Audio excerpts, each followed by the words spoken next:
Ladies and gentlemen, welcome to the English Daily Book Summary YouTube channel. In order to not stop learning, listen to an English book summary every day for free. Patrick King, The Art of Witty Banter. Be clever, quick, and magnetic. Ever been in a conversation where you just couldn't think of the right thing to say, or felt like the perfect witty comeback hit you 5 minutes too late? Conversations can be tricky, especially when you're trying to keep them engaging and avoid those dreaded awkward silences. Whether you're at a party, in a meeting, or chatting with a friend, mastering the art of banter helps you connect with others and keep the dialogue flowing.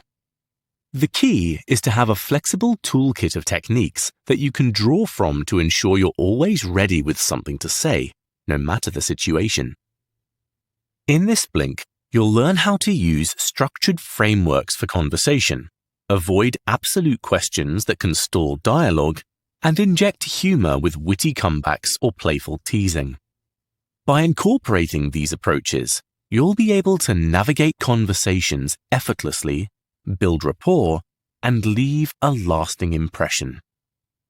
So, ready to charm, amuse, and master the art of wit? Then let's dive into the conversation. A framework for effortless and engaging conversation.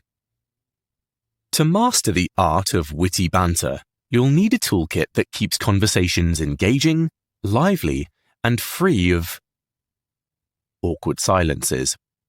One effective approach involves using 3 frameworks: HPM, SBR, and EDR. These methods offer a variety of responses you can draw from to steer conversations in any direction, no matter the topic. HPM stands for history, philosophy, and metaphor. It's all about personal input. When someone shares a story, you can respond with your own experience. For example, if they mention skiing, you might say, "That reminds me of the last time I went skiing in the Alps." Alternatively, you could share your opinion by saying something like, "I've always loved skiing because it's the perfect mix of adrenaline and nature." Or you could use a comparison like, "Skiing is like surfing on snow. It gives you the same rush." In contrast, SBR, specific, broad, and related, focuses on the conversation itself. Here you can ask detailed questions like, "What kind of slopes did you try?" Broader questions give you more context, like asking, "Where did you go skiing?" You could even shift to a related topic by saying, "That sounds fun. Have you tried snowboarding?" Lastly, EDR, emotion, detail, and restatements, adds depth by engaging with the speaker's emotions and details. If someone tells you they went skiing last weekend, you could say, "It sounds like you had an amazing time." Or ask, "How was it going through all that fresh snowfall?" Restating their words shows you're listening, like saying, "So, you skied in the mountains last weekend?"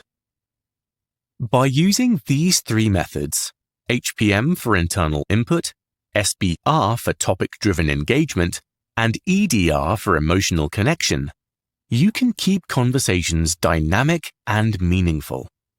So, next time a friend tells you about their trip to the mountains, you could start with a personal anecdote, dive deeper with specific questions, and then acknowledge their excitement.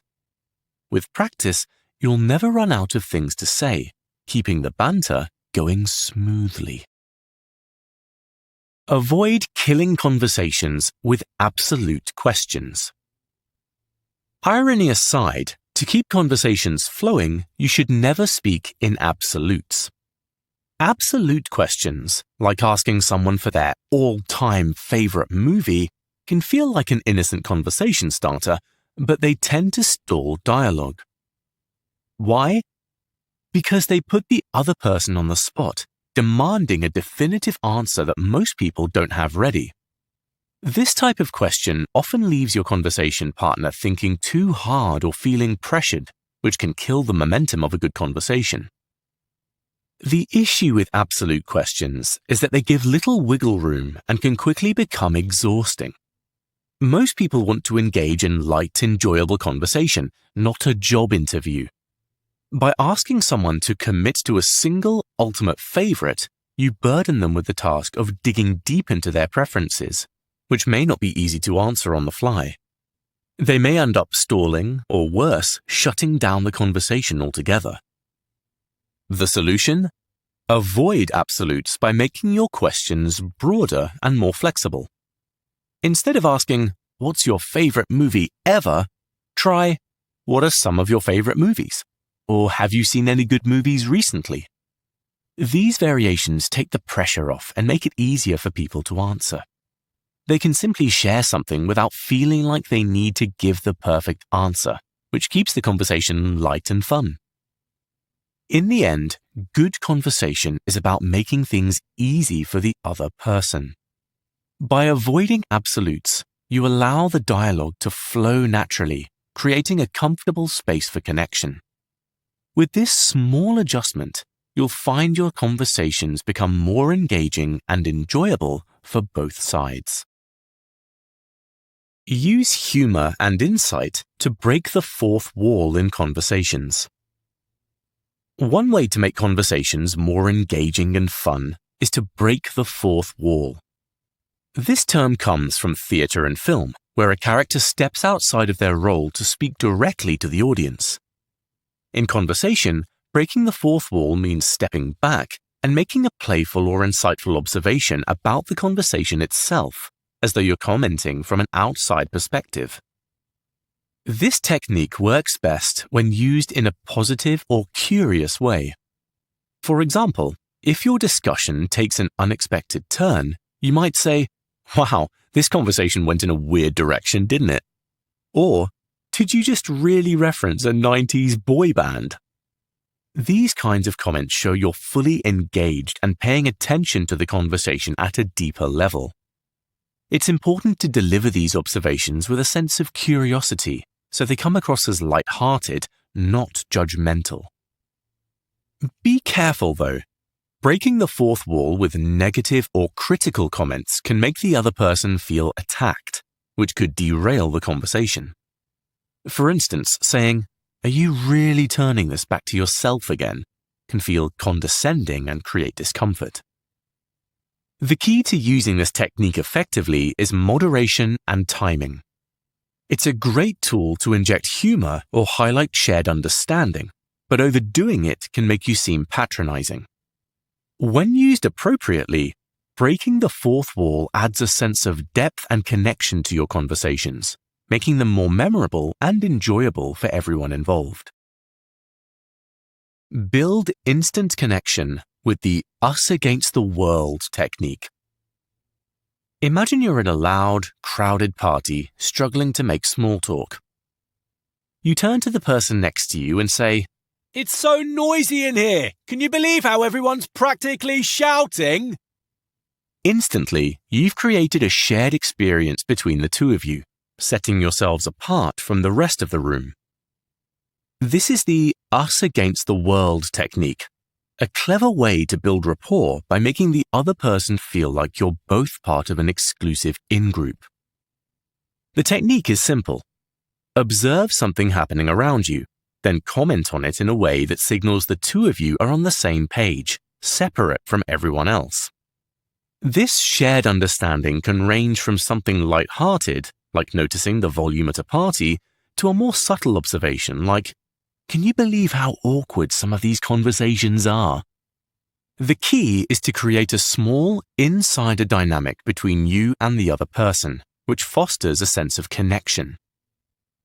People naturally trust and like those who seem similar to them, and this technique taps into that by making the other person feel understood and aligned with you.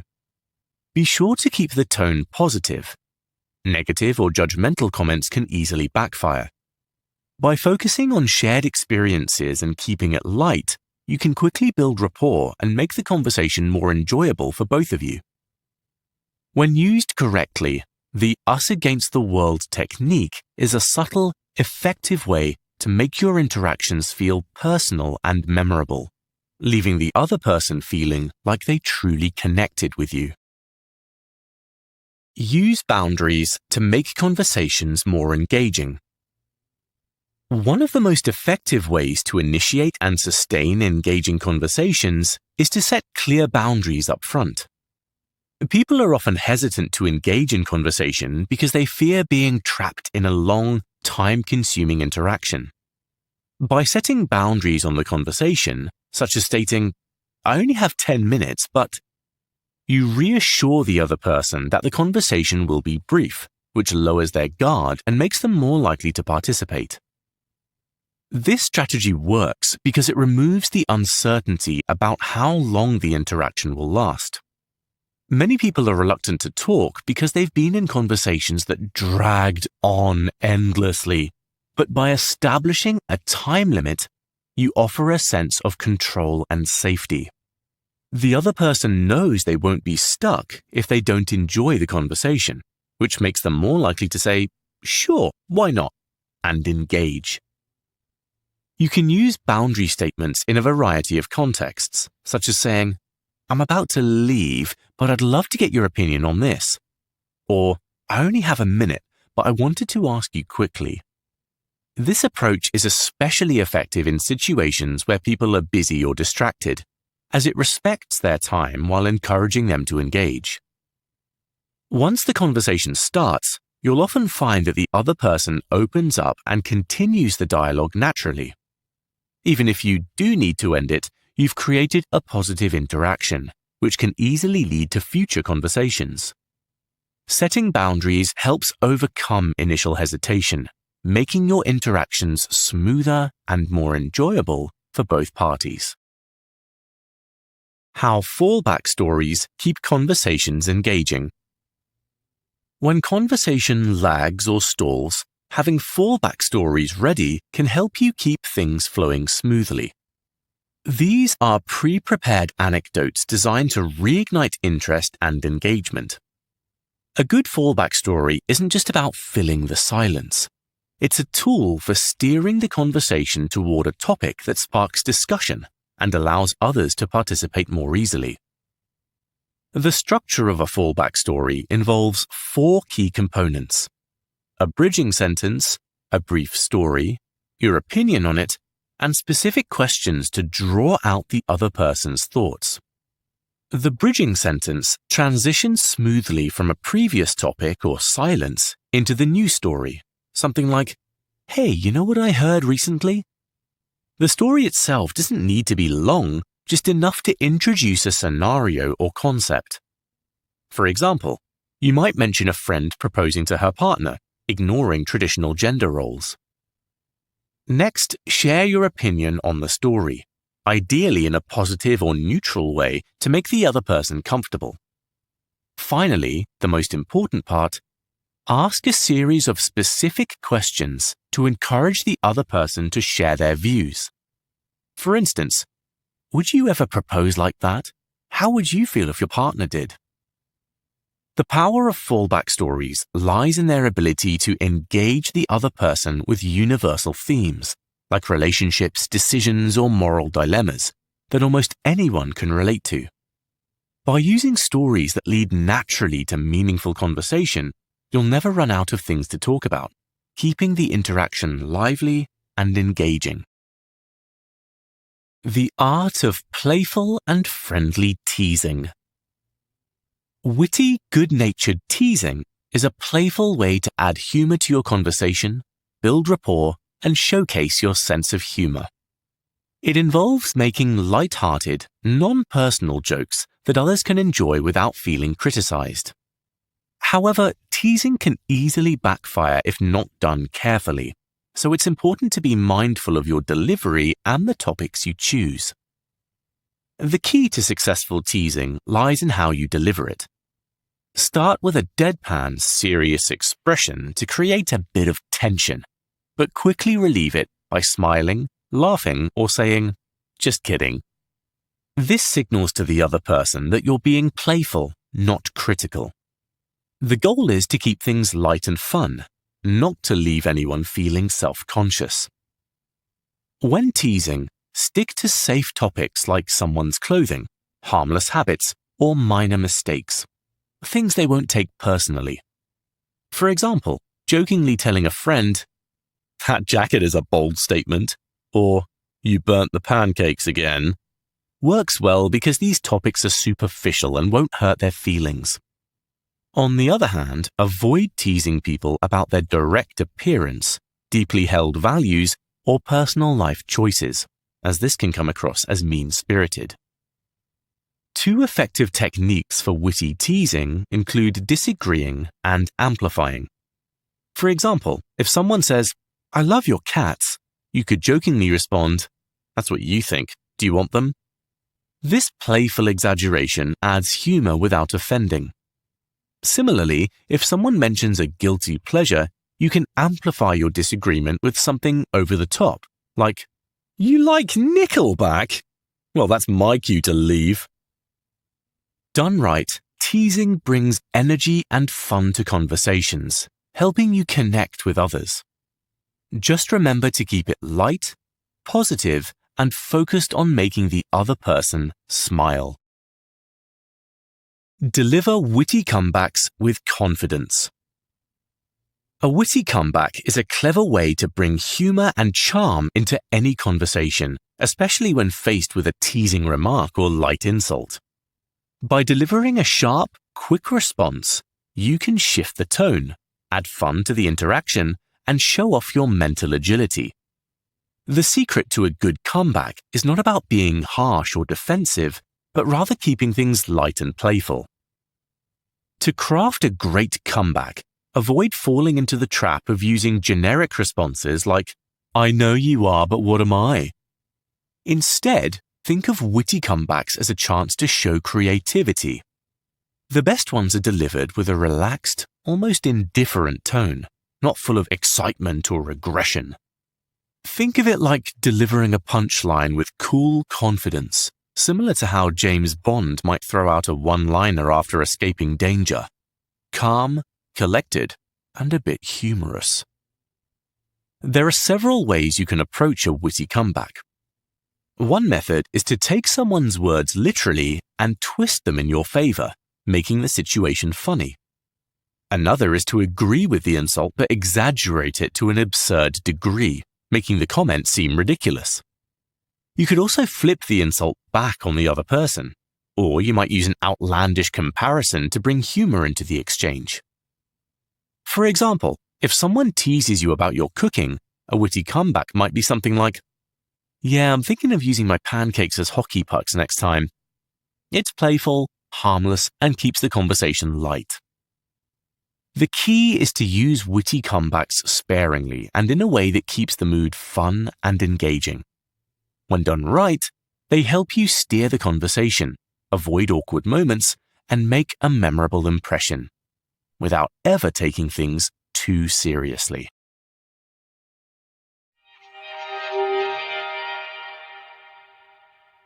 The main takeaway of this link to The Art of Witty Banter by Patrick King is that mastering the art of witty banter is about keeping conversations engaging, light, and enjoyable.